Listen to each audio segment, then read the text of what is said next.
Our scripture passage this morning comes from the Gospel of Matthew, verses 24 to 27. Listen carefully for the word of God. Everyone then who hears these words of mine and acts on them will be like a wise man who built his house on rock. The rain fell, the floods came, and the winds blew and beat on that house, but it did not fall, because it had been founded on rock. And everyone who hears these words of mine and does not act on them will be like a foolish man who built his house on the sand. The rain fell, the floods came, and the winds blew and beat against that house, and it fell, and great was its fall. These are the words of God for the people of God. Thanks be to God. I don't know if any of you have found yourselves taking on any new or bizarre projects or hobbies during these last 7 months. I'm not entirely sure I should even tell you this, but every time that I need a break, when my head hurts from Zoom calls, or I can't read another book or answer another email or write another paper or sermon, I find myself on Zillow, planning my escape. Not really, I know it's never going to really happen, but I keep looking at real estate, get this, on the big island of Hawaii. And imagining, just planning out what my dream house, my Hawaiian retreat would look like if expense and materials were no option. If I could build my dream home however I wanted from the ground up. And I've already decided it would be on the side of one of those less active volcanoes, maybe up in the northern part of the island, a mile or so up from the beach, both to stave off the tsunamis, and because the property up there is about 1/100 the cost. I would build it somewhere like this. You should be seeing a picture right now, where the view from the expansive back patio would make it feel like you are riding on the bow of a ship out in the middle of the ocean. I would for sure want to have one of these, a front yard courtyard with that little waterfall and koi pond. And when you come through those big double door front doors, you would enter into one of those great rooms with the big and spacious kitchen and dining room and living room, opening through gigantic retractable glass doors onto a porch almost as big and sprawling as the indoor space. The backyard, of course, would have a pool, maybe even one of those infinity pools, so that when you sit on the patio and you look out over the pool, you can't even tell where the pool stops and the ocean begins. And the yard would, for sure, be filled with mangoes and papayas and bananas and coconut trees. Maybe I'd even try growing some pineapple. It would have those stone pavers, those big lava stone pavers with the grass growing between the cracks, a small office space, his and hers, and a master bedroom, which would have to have one of those doors that opens out into one of those little private garden oases with the outdoor shower. Now, I promise you, this really is just a passing fantasy of mine, but, well, here it is, mapped out for you to the nearest square foot.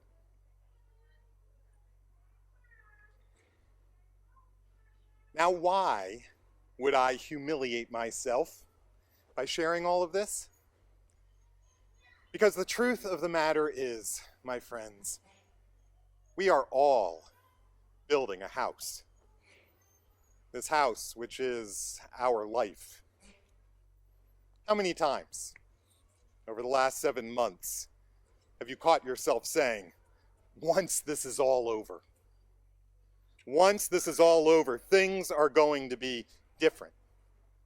Once I have my life back, I am going to start doing more of this and less of that.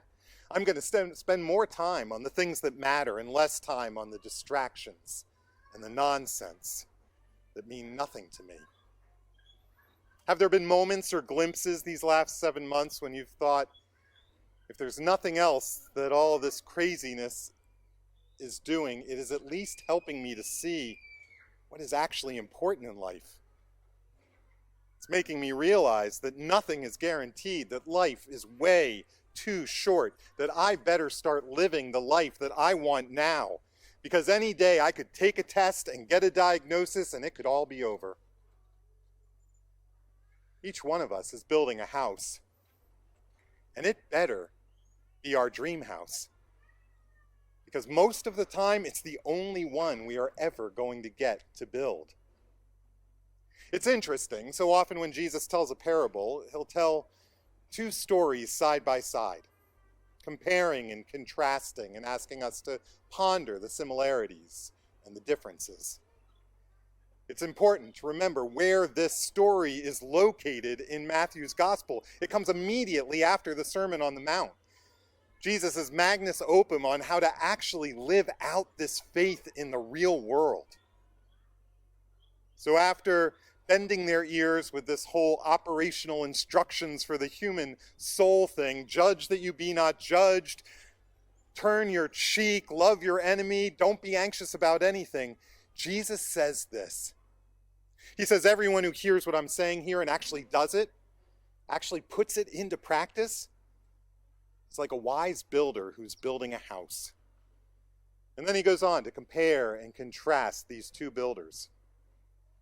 That's true of you and me as well. We are building a house. Every decision you make is part of the house that you are building and living in. In fact, even our non-decisions, the routines and habits that we've haphazardly fallen into, they too are a part of the house that we are building. And each house is a powerful expression of our personalities and our dreams. Because all this started, before all of this started, I used to love the opportunities that I would have to go into your homes. I always felt like I would get so much insight into your personalities and what's important to you and what you prioritize and how you arrange your life. It was always so interesting to see how the rooms and the furniture were arranged and to see what people wanted me to see. Some people only want me in certain rooms while others are anxious to give me the full tour. It's fascinating to see where people lavish the most attention. Some on the public spaces, others in the private places that they retreat to. Some focus on the inside of their homes while others focus on the outside, the outdoor spaces. The times that I've been over to Mike and Kathy Ishler's or Gary and Marge Windish's or Dave and Pam Hibbert's, it is so obvious that they are architects.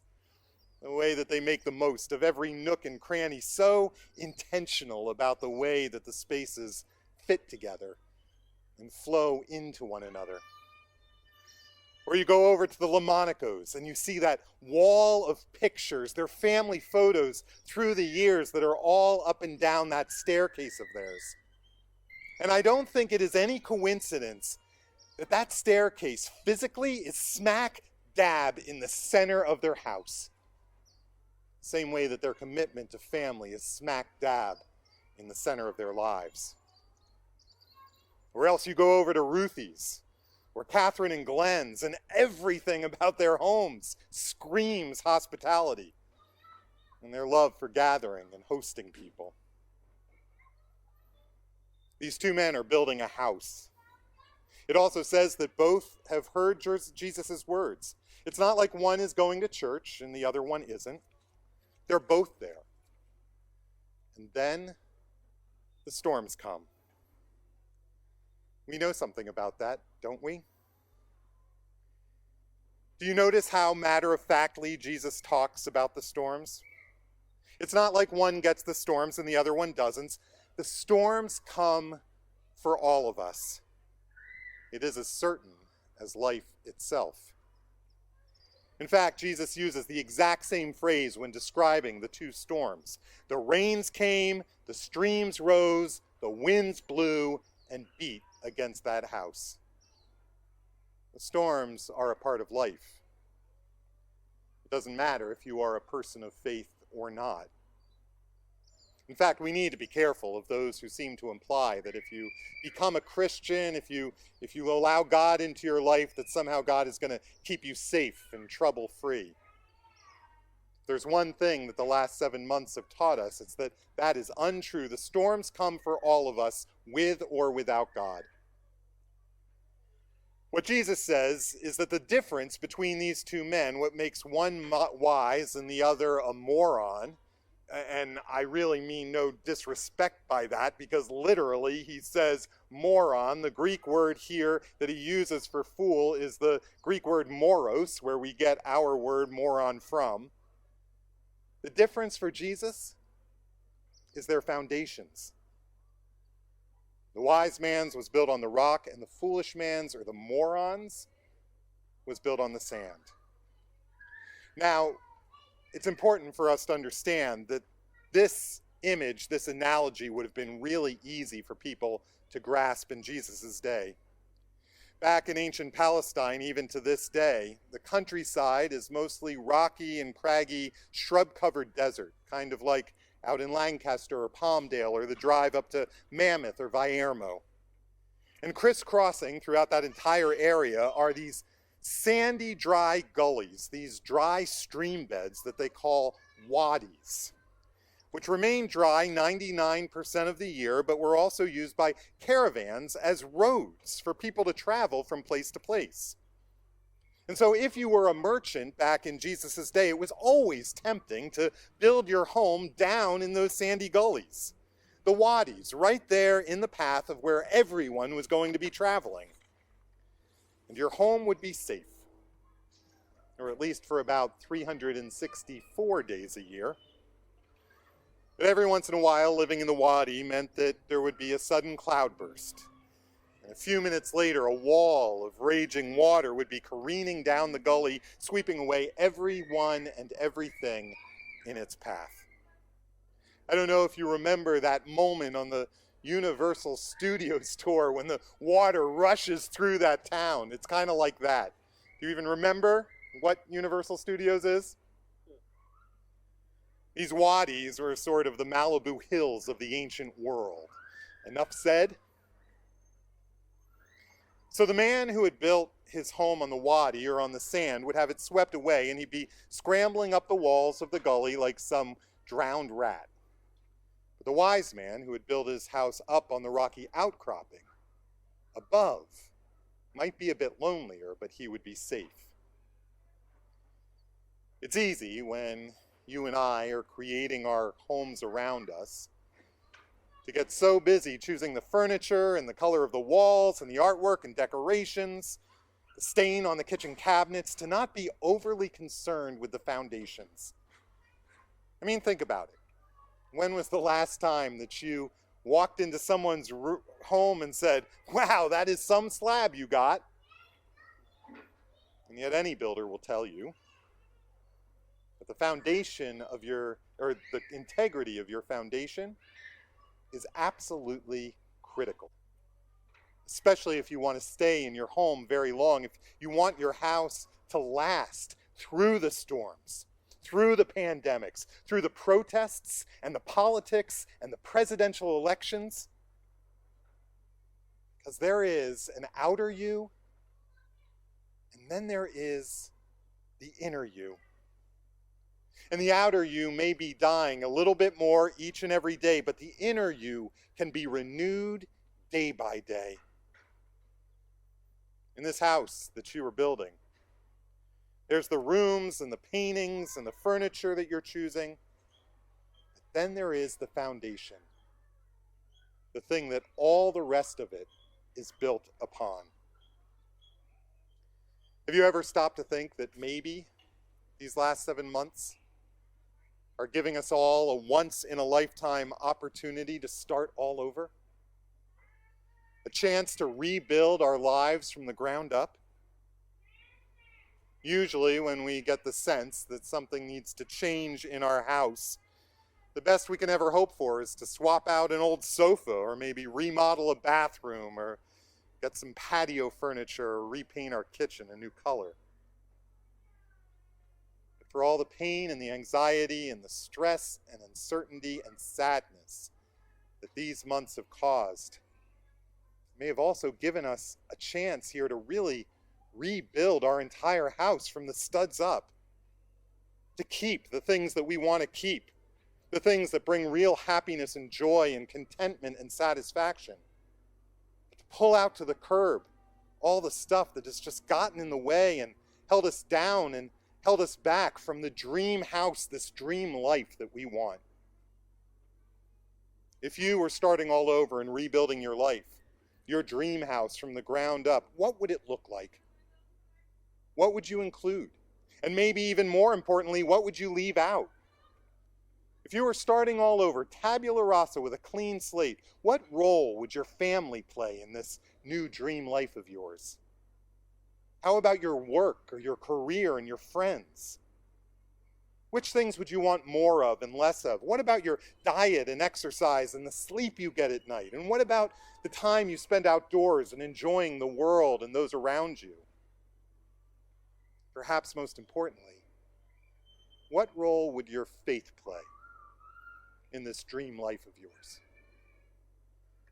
If you had a do-over to rebuild your life and attention and schedule and focus around the things that really bring life, where would your relationship with God fit in?